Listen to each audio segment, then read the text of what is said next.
ঈদুল আজহার আর মাত্র দুদিন বাকি। রাজধানীর কোরবানির হাটগুলোতে ইতোমধ্যে জমে উঠেছে পশু বেচাকেনার সরব আয়োজন। তবে গরুর দাম এবং বিক্রি নিয়ে ক্রেতা ও বিক্রেতাদের মধ্যে দেখা দিয়েছে ভিন্নমত ও মিশ্র প্রতিক্রিয়া।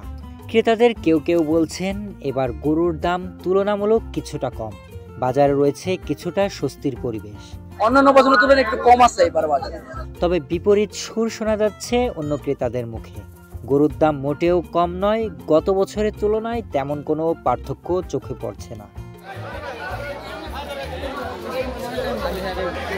অন্যদিকে গরু ব্যবসায়ীরা জানাচ্ছেন দাম আশানুরূপ না হওয়ায় তারা লাভের মুখ দেখছেন না।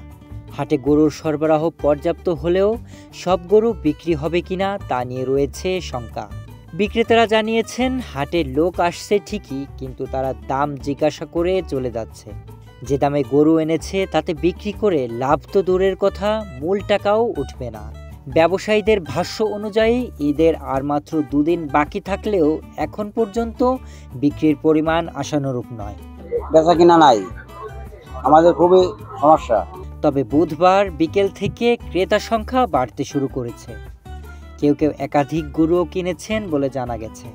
হাট সংশ্লিষ্টরা বলছেন শেষ মুহূর্তে ভিড় বাড়ার প্রবণতা রয়েছে, আর তাতে বিক্রি বাড়বে বলে আশা করা হচ্ছে। তারা আরও জানান গরু বিক্রির ক্ষেত্রে হাসিল নির্ধারণ করা হয়েছে 5% হারে। 5%, 100 টাকা 5 টাকা আমরা হাসিল নিচ্ছি। বিশেষজ্ঞরা মনে করছেন গরুর সরবরাহ যথেষ্ট থাকলেও বাজারে বিক্রির গতি নির্ভর করছে শেষ মুহূর্তের ভিড় এবং ক্রয় ক্ষমতার উপর।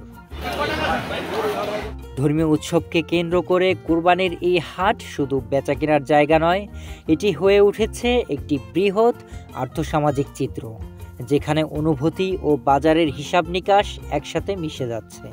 হাটে এখন পর্যন্ত ঈদের পূর্ণ আমেজ পুরোপুরি দেখা না গেলেও শেষ দিকে বেচাকেনায় গতি আসবে বলেই প্রত্যাশা করছেন সংশ্লিষ্টরা। Sharif Rahat, news desk, hello Bangla.